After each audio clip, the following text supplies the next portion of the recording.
Hello guys, welcome to this video.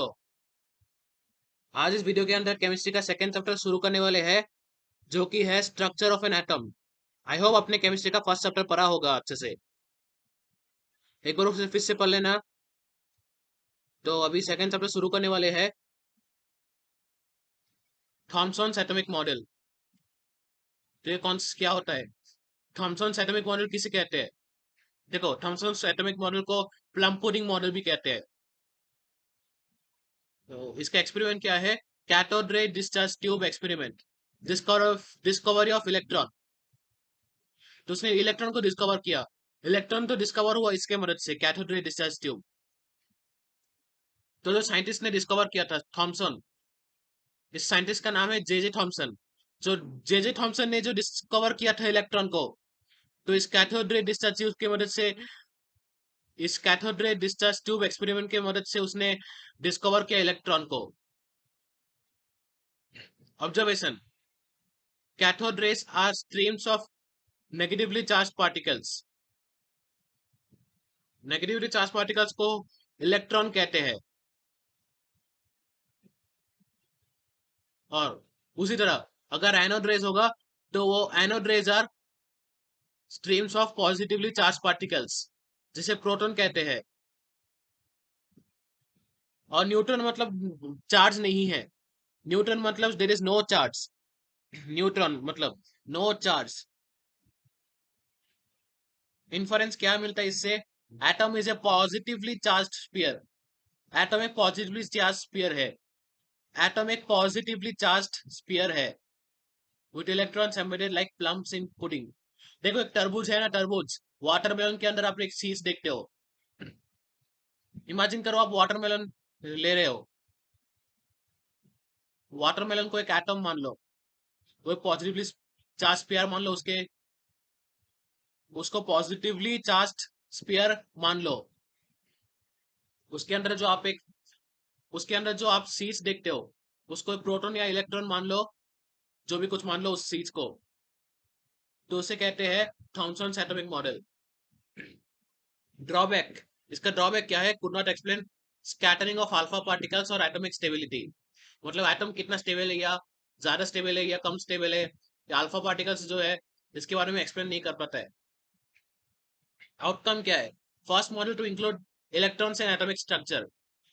इसका outcome यही है, फर्स्ट मॉडल जो होता है ना, इसका एटॉमिक स्ट्रक्चर में इलेक्ट्रॉन्स रहता है। Conclusion: over simplified, nucleus not considered. तो उसके अंदर न्यूक्लियस नहीं रहता है, तो ओवर सिंप्लीफाइड हो गया, कि इसलिए न्यूक्लियस वहां पे कंसिडर नहीं किया जाता है। डिटेल एक्सप्लेनेशन के लिए यहाँ पे पढ़ सकते हो। देखो, यहाँ पे क्या है? Thomson's proposed that the atom is a uniform sphere of positive charge with electrons emitted to balance charge. It was the first attempt to explain neutrality of atoms, but failed to explain experimental scattering results. तो वही, उसके अंदर, उस sphere के अंदर, जो atomic sphere के अंदर रहता है पॉजिटिव चार्ज इलेक्ट्रॉन, और इसे कहा जाता है प्लम बोर्डिंग मॉडल। तो अभी चलते हैं रुटरफोर्ड एटॉमिक मॉडल में। अभी करते हैं रुटरफोर्ड एटॉमिक मॉडल एक्सपेरिमेंट, गोल फॉल एक्सपेरिमेंट। इसे कहते हैं अल्फा पार्टिकल स्कैटरिंग एक्सपेरिमेंट। आपने गोल फॉल सुना होगा।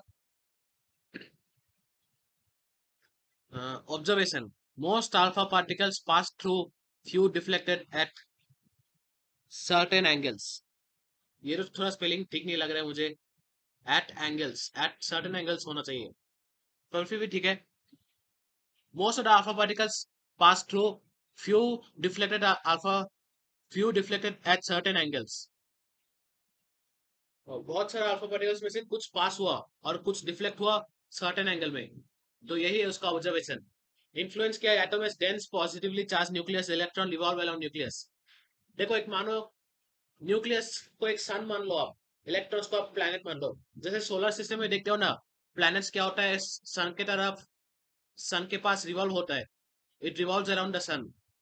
दूसरी तरह न्यूक्लियस को एक सन मान लो, इलेक्ट्रॉन्स को एक प्लैनेट मान लो, इलेक्ट्रॉन्स रिवॉल्व अराउंड न्यूक्लियस। तो है पॉजिटिवली चार्ज न्यूक्लियस होता है, उस रूटरफोर्ड एटॉमिक मॉडल में ड्रॉबैक क्या होता है? Could not explain stability, electrons to spiral into nucleus due to radiation loss. देखो ये स्टेबिलिटी एक्सप्लेन नहीं करा पाता है, ये भी एटॉमिक स्टेबिलिटी नहीं एक्सप्लेन करा पाता है। जैसे मैंने डिस्कस किया जे थॉमसन के एक्सपेरिमेंट में, थॉमसन एटॉमिक मॉडल का एक्सपेरिमेंट में जब डिस्कस किया था ना, तब मैं उस वहां पे बताया वो एटॉमिक स्टेबिलिटी एक्सप्लेन नहीं कर सकता है। तो इस एक्सपेरिमेंट में भी वो एटॉमिक स्टेबिलिटी को एक्सप्लेन नहीं करा सकता है। रूटरफोर्ड भी एटॉमिक स्टेबिलिटी को एक्सप्लेन नहीं करा सकता है, और जे थॉमसन भी एटॉमिक स्टेबिलिटी को एक्सप्लेन नहीं करा सकता है। आउटकम क्या है? Disproved Thomson's model introduced nucleus. तो प्रूफ नहीं कर पाया थॉमसन्स मॉडल को, तो इंट्रोड्यूस हो गया न्यूक्लियस। कंक्लूजन क्या है? Atom mostly empty space with central nucleus.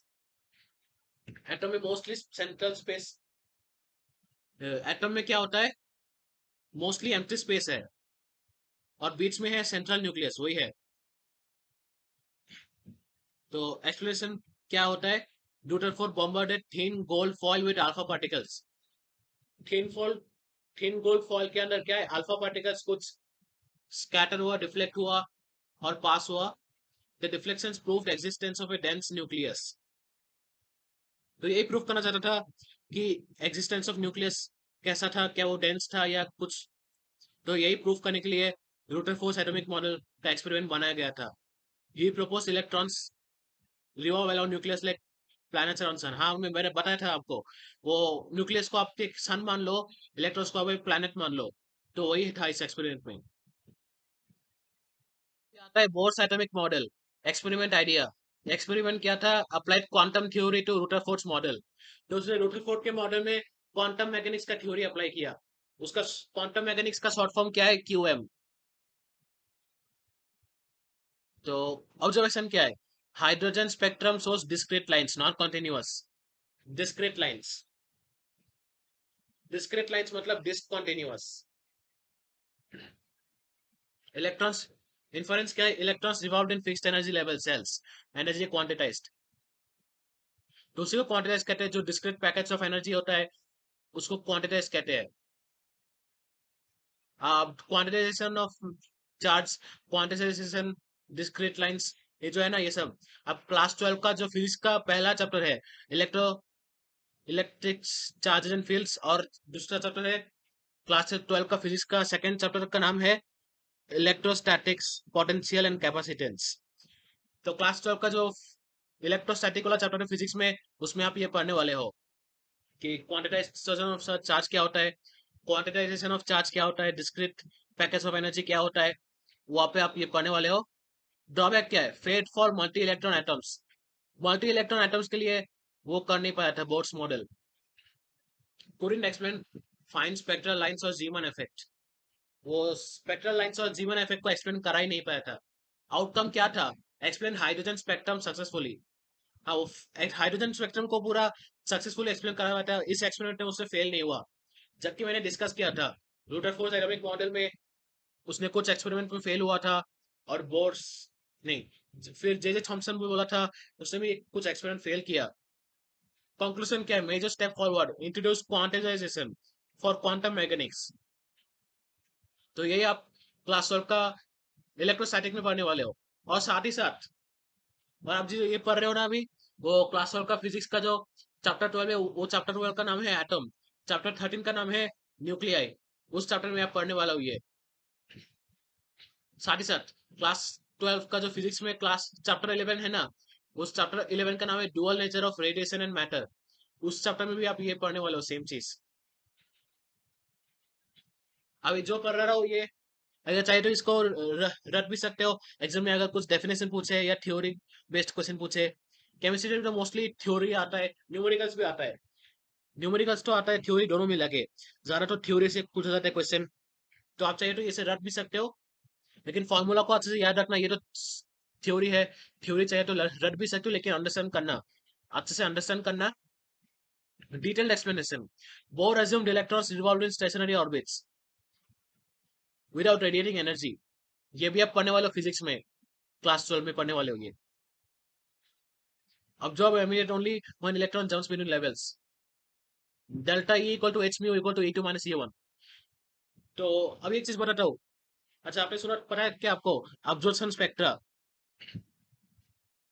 Class 12 में जो फिजिक्स में जो चैप्टर 11 है, चैप्टर 11 नहीं, या चैप्टर 12 या चैप्टर 13 जो है, चैप्टर 12, चैप्टर 12 में आप पढ़ने वाले हो कि एटॉमिक स्पेक्ट्रा कौन सा टाइप का होता है, क्या क्या टाइप का एटॉमिक स्पेक्ट्रा होता है। दो टाइप के होते हैं, emission atomic spectra, absorption atomic spectra.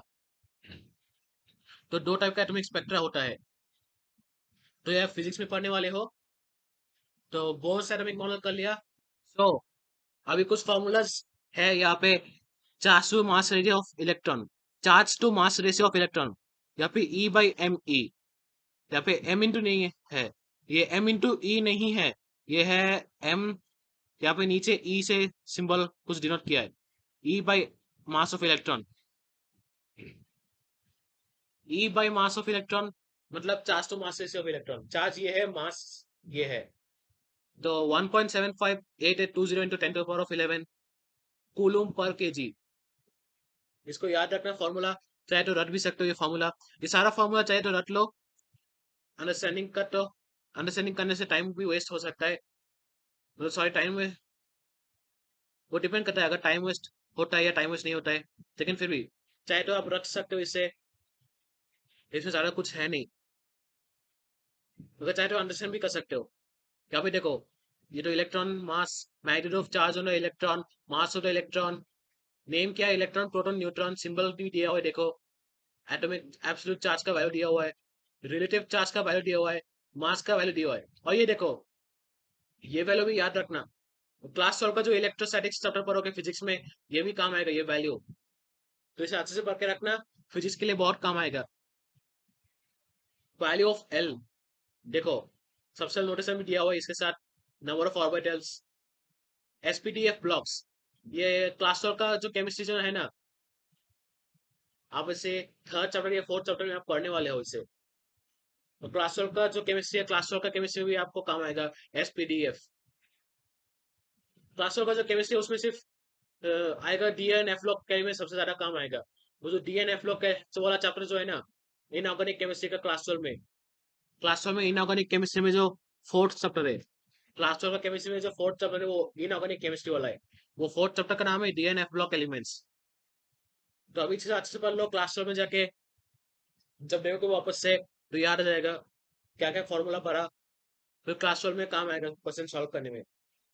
और यहाँ पे देखो XAZ, यहाँ पे सब्सक्रिप्ट दिया हुआ है। एक्स होता है न्यूक्लियर सिंबल, एक्स कोई एलिमेंट का नाम है, ए क्या है मास नंबर, जेड क्या है atomic number. Atomic number equal to number of protons, देखो number of protons, number of electrons equal to number of electrons है nucleus of atom, neutral atom. Number of protons, number of electrons और atomic number तीनों same ही है, तीनों का value same है, exactly same, तो मैच करता है। Mass number equal to number of protons plus number of neutrons. अगर नंबर ऑफ न्यूट्रॉन निकालना है तो mass number minus number of protons करना पड़ेगा। n equal to a minus Z. Relation between wavelength and frequency, wavelength क्या है and frequency क्या है। ये देखो, c क्या है, वेलोसिटी ऑफ लाइट दिया हुआ है, ये व्यू, ये वाला जो v है इसको v मत समझ लेना। कुछ लोग क्या होता है वेलोसिटी में, वेलोसिटी का v में कंफ्यूज होता है और फ्रीक्वेंसी का v में। इस ये वाला v को न्यू बोलते हैं, एन यू न्यू, NEW नहीं है ये, वो वाला न्यू नहीं है, ये है NU न्यू। जैसे MU म्यू, यू का जो है ना कुछ सिंबल जैसे यू जैसा जो लगता है, जो एक सिंबल जो है सिमिलर सिंबल जो है ना, जैसे यू जो होता है ना, यू के सामने से ये कर्व जो देता है, तो वो म्यू है, MU म्यू। तो सेम इक्वल टू ये, अब ये वर्क फंक्शन क्या है, W0 equal to H mu not. Not कैसे है, क्योंकि यहाँ पे O है, अगर कोई भी वेरिएशन में, कोई भी वेरिएबल में जो नीचे वाला O के जैसा ये सिंबल दिया हुआ है, तो उस वेरिएबल को कहता है वेरिएबल नॉट। अगर ए के नीचे सिंबल दिया हुआ है ये का, अगर ए के नीचे सिंबल दिया हुआ है ओ के जैसे सिंबल का, तो उसे बोलता है A0। यहाँ पे क्या है, H equal to Planck's constant. Planck's constant का वैल्यू है 6.626 into 10 to the power of कितना जूल है, थोड़ा तो समझ में नहीं आ रहा मुझे हैंडराइटिंग, लेकिन फिर भी आप इसे गूगल में सर्च कर लो अगर आप हैंडराइटिंग समझ नहीं पाते हो तो। फिर लेकिन फिर भी ये क्या है, थ्रेशोल्ड फ्रीक्वेंसी, हाँ इसे बोलता है थ्रेशोल्ड फ्रीक्वेंसी, और ये है वेलोसिटी v। देखो अब इसके बीच में कंफ्यूज हो गए, अच्छे से एक बार चेक कर लेना। Energy of photon, photon E equal to H mu, E equal to H mu. E है एनर्जी, H है प्लैंक्स कांस्टेंट, V है क्या, ये, हाँ। जो अभी चलो, energy, kinetic energy of ejected electrons, हाँ V है फ्रीक्वेंसी, फ्रीक्वेंसी है ये। Kinetic energy of electron H mu not plus 1/2 MeV square, E equal to MC square. आपने या पढ़ा था, याद है? आपने तो पढ़ा था E equal to MC square, ये भी पढ़ा था। जहाँ की M है मास, C है वेलोसिटी ऑफ लाइट, और डी ब्रोगा वेवलेंथ, इसका फॉर्मूला है lambda equal to H by M V equal to H by P, जहाँ V है वेलोसिटी, M है मास, P है मोमेंटम। फिजिक्स में आपने पढ़ा होगा क्लास 9 में मोमेंटम का, और क्लास 7 में भी आपने पढ़ा था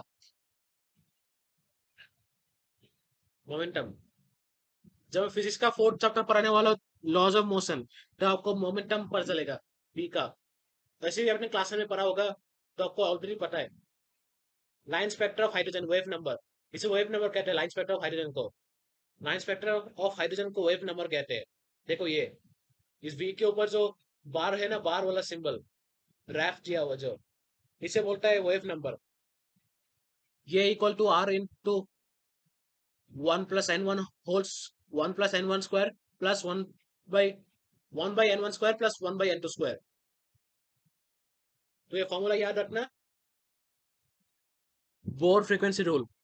ये क्या है, v equal to delta E by H equal to delta E, क्या है difference between E2 minus E1, final energy minus initial energy by H. H है प्लैंक्स कांस्टेंट, E है एनर्जी, E2 क्या है energy of highly allowed energy state, E1 क्या है energy of lower allowed energy state,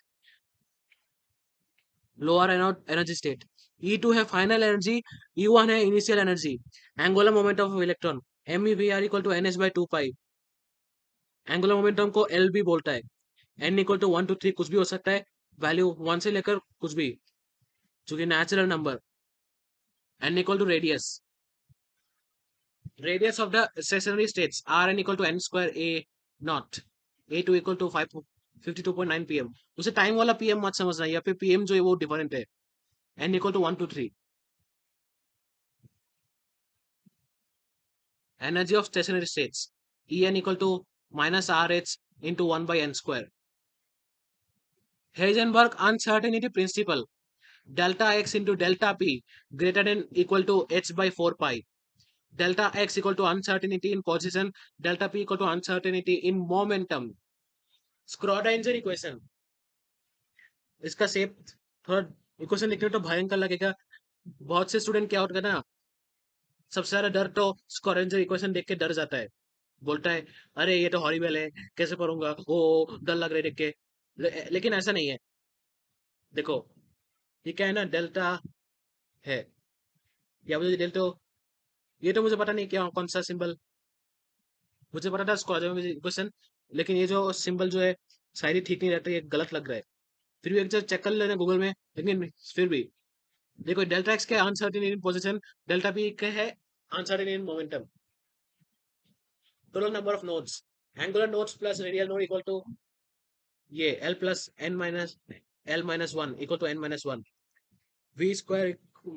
इसका ये formula अच्छे से देख लेना, शायद मुझे ठीक नहीं लग रहा है, ये भी देख लेना फिर से एक बार। टोटल नंबर ऑफ नोड्स क्या है, angular nodes plus radial nodes equal to 1 + 1, D equal to de Broglie wavelength a minus H by P minus H, P equal to ये क्या है मचेरटम, शायद ये गलत लग रहा है, हाँ ये तो गलत है, गलत है, शायद नहीं, ये गलत ही है, ये मोमेंटम है। पता नहीं ये स्पेलिंग मिस्टेक हो गया, प्रिंटिंग मिस्टेक, स्पेलिंग मिस्टेक हो गया यहाँ पे। मोमेंटम को मचेरटम हो गया, ये मोमेंटम है, मोमेंटम। माचुरेटम मत लिख लेना, इसका मोमेंटम लिखना, नोट कर लेना इससे फॉर्मूला को।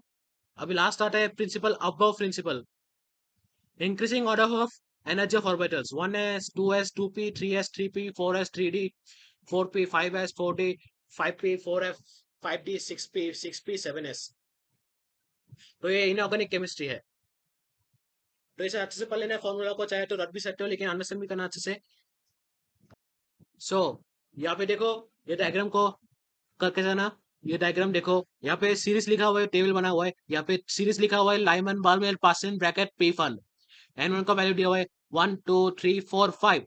एन टू का वैल्यू क्या दिया हुआ है 2 3 dot dot dot so on so on so on, 3 4 dot dot dot dot so on so on, 4 5 dot dot dot dot dot so on, 5 6 dot dot dot dot dot so on, 6 7 dot dot dot dot dot so on. तो ऐसे करके ये value को याद रखना। Spectral vision, ultraviolet, invisible, infrared, infrared, infrared. और ये diagram को देखना अच्छे से। तो इसे याद रखना, चाहे तो रट भी सकते हो इसे, लेकिन अंडरस्टैंड भी करना इसे अच्छे से। ये डायग्राम मैंने एनसीईआरटी से उठा के लिया है। ये एग्जाम में पूछा जा सकता है, ये एग्जाम में पूछ सकता है ये क्वेश्चन। ये बहुत इंपॉर्टेंट है, इसको करके जाना अच्छे से।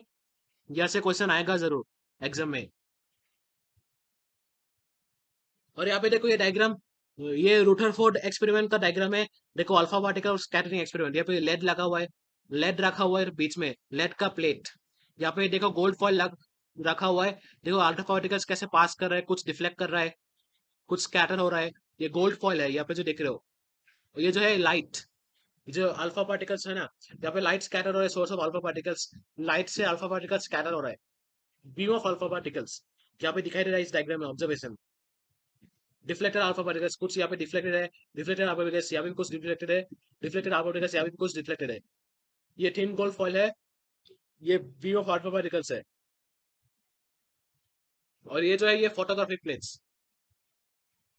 तो इसे याद रखना, इससे भी रख सकते हो आप, लेकिन अच्छे से प्रैक्टिस करके जाना। डायग्राम एग्जाम में अगर पूछेगा तो लिख के आना। वैसे भी एग्जाम में पूछा तो थोड़ा कम जाता है, बहुत कम चांस है कि एग्जाम में पूछा जाता है ये डायग्राम।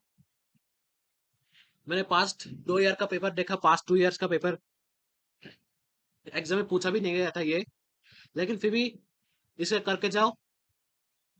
अगर क्या पता अगर एग्जाम में भी आ जाए, तो इसे करके जाओ डायग्राम को।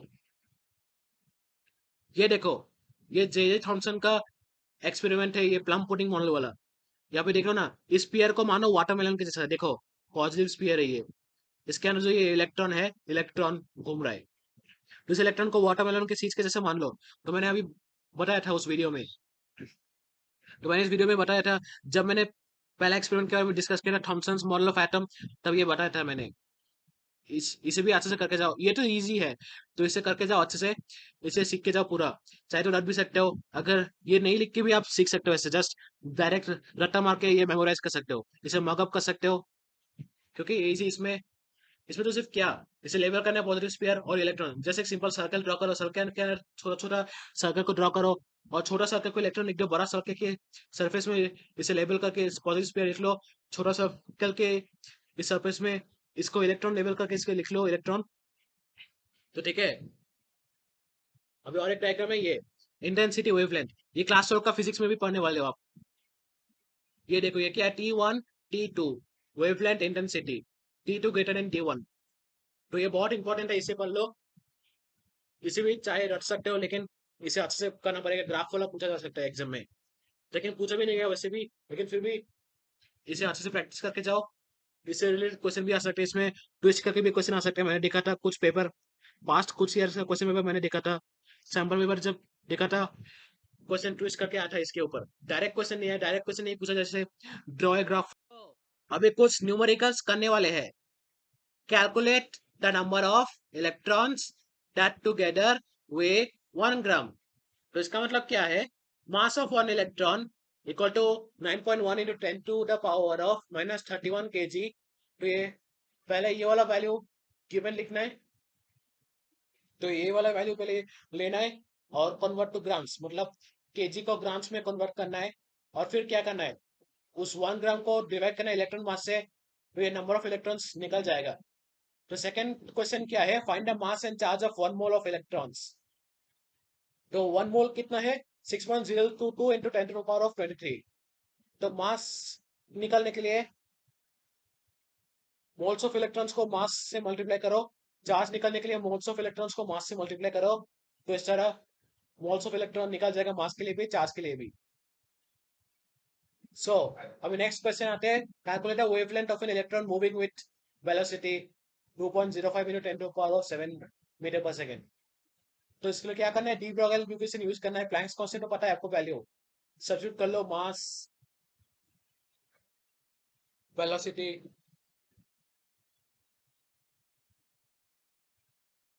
वेलोसिटी अभी दिया हुआ है. मास ऑफ इलेक्ट्रॉन तो आपको पता है, mass of electron. Planck's constant भी आपको पता है. सिर्फ वेवलेंथ को निकालना है. Lambda equal to h by mv. यहाँ पे गलत दिया है, लैम्डा h by mv एक साथ लिखा हुआ है. Lambda equal to h by mv, ये फॉर्मूला एक बार फिर से अच्छे से चेक करना. उस टाइम जब पढ़ाया था वहां पे था lambda equal to h by mv, तो वो करेक्ट है. ये वाला फॉर्मूला थोड़ा गलत है क्योंकि यहाँ पे इसके बीच में इक्वल टू साइन नहीं लगा हुआ है. तो यहाँ पे क्या करना, प्लैंक्स का वैल्यू सब्स्टिट्यूट करना. प्लैंक्स कांस्टेंट का वैल्यू तो पता है. मास ऑफ, मास क्या है यहाँ पे, ये मास, यहाँ पे मास क्या है, ये मास ऑफ इलेक्ट्रॉन, ये इलेक्ट्रॉन का मास है. और वो तो आपको पता है, जो पहले बताया था आपको उस फॉर्मूला वाला सीट में.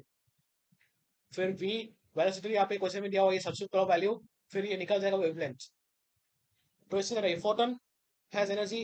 ये next question, a photon has energy 3.03 into 10 to the power of 19 नहीं, 3.03 into 10 to the power of -19 joule. Find its frequency and wavelength. इसका फ्रीक्वेंसी और वेवलेंथ कैसे निकालना है, ये फॉर्मूला यूज करना है पहले. E equal to h nu, h nu, E equal to h nu. तो यहाँ पे क्या करना है, h यहाँ पे आ जाएगा v, ये देखो nu equal to E by h. तो न्यू क्या, ये फ्रीक्वेंसी है. तो एनर्जी का वैल्यू यहाँ पे दिया हुआ है, तो प्लैंक्स कांस्टेंट का वैल्यू सब्स्टिट्यूट करो, ये न्यू निकल जाएगा. और c, c क्या है, वेलोसिटी ऑफ लाइट. तो c का वैल्यू क्या हो रहा है, 3 into 10 to the power of 8 metre पर सेकेंड. वो क्लास 10 का अपने फिजिक्स चैप्टर में जो पढ़ा था ना, जो लाइट रिफ्लेक्शन और रिफ्रैक्शन वाला चैप्टर में पढ़ा था, c equal to 3 into 10 to the power of 8 metre पर सेकेंड. तो वो वाला वैल्यू सब्स्टिट्यूट करना, 3 into 10 to the power of 8, और वेलोसिटी जो निकलेगा ये सब्स्टिट्यूट करना इसका वैल्यू, तो वेवलेंथ निकल जाएगा. सो अभी नेक्स्ट क्वेश्चन है, calculate the radius of the third orbit of hydrogen atom. r equal to 0.529 n square a not. तो इसका वैल्यू सब्स्टिट्यूट करना है, तो ये निकल जाएगा इसका आंसर. फॉर्मूला भी एक बार चेक कर लो, कौन सा फॉर्मूला आपको लगाना है, तो आपको पता चल जाएगा ये क्वेश्चन करने में. Find the energy of an electron in the second orbit of hydrogen. देखो फॉर्मूला है En equal to -13.6 by n square electron volt. Formula En equal to -13.6 by n square electron volt. ये formula तो over दिया है, पता नहीं क्या mistake हुआ यहाँ पे, कुछ गड़बड़ हो गया. दोनों सेम ही है फॉर्मूला यहाँ पे दिया हुआ. देखो En equal to -13.6 by n square electron volt. ये क्लास लो का फिजिक्स में भी आने वाला है. ये क्लास लो का फिजिक्स के लिए भी फॉर्मूला ये काम आने वाला है. ये क्लास लो का फिजिक्स के लिए फॉर्मूला भी काम आने वाला है, तो इसे अच्छे से करके जाना. ठीक है. सो यहाँ पे है, for an electron in the n equal to 3 shell, calculate maximum number of orbitals. Orbitals, maximum number of orbitals का फॉर्मूला क्या होता है, n स्क्वायर. यहाँ पे n इक्वल टू 3 दिया हुआ है, तो सिंपल इसको डाल दो. 3 स्क्वायर क्या होता है, 9. Maximum number of electrons 2n square. Maximum number of electrons का फॉर्मूला होता है 2n स्क्वायर. n स्क्वायर तो यहाँ पे ऑलरेडी निकल गया 9, तो इसको 2 से मल्टीप्लाई करो, 18 हो जाएगा. Write the possible values of l m l for n equal to 4. l equal to 0 1 2 3, m l equal to -l2 plus l. तो एक न्यूमेरिकल अच्छे से देख के जाना. कोई डाउट है तो मुझे कमेंट में पूछना, तो मैं कमेंट में आपको डाउट लिख के दूंगा, क्लियर करके दूंगा आपको डाउट. कमेंट में आपको पीडीएफ भेजूंगा, तो उससे देख के रिफर कर लेना. ठीक है, अगर जो डाउट है तो. और ये पता नहीं मुझे क्यों सेम क्वेश्चन रिपीट हो यहाँ पे, write possible values of L M L for equal 4. यहाँ पे तो कुछ गड़बड़ हुआ, लेकिन फिर भी. और देखो यहाँ से जो है ना, ये यहाँ से आपने एक फॉर्मूला सीखा, मैक्सिमम नंबर ऑफ ऑर्बिटल्स का फॉर्मूला न्यूमेरिकल से सीख लिया आपने, मैक्सिमम नंबर ऑफ इलेक्ट्रॉन्स का फॉर्मूला. ये 1 मार्क के लिए आ सकता है क्वेश्चन. ये बहुत स्कोरिंग वाला न्यूमेरिकल्स है। और अब से एक क्वेश्चन पूछो ऐसे, आप घुमा के, for an electron in the n equal to 4 shell calculate.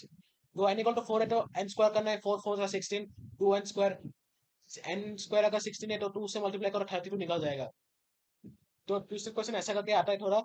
तो एग्जाम न्यूमेरिकल्स का क्वेश्चन जब आएगा ना एग्जाम में, हर बार सेम ही नहीं आएगा। ऐसा नहीं कि एनसीईआरटी टेक्स्ट बुक का एक्सेस किया और उससे सेम क्वेश्चन आ गया। और तो ये चलो, यही से वीडियो खत्म होता है। अगर वीडियो अच्छा लगा हो तो जरूर सब्सक्राइब शेयर लाइक कमेंट जरूर करना। लाइक शेयर सब्सक्राइब कमेंट जरूर करना। नेक्स्ट वीडियो में मिलेंगे, तब तक के लिए बाय, टाटा, बाय।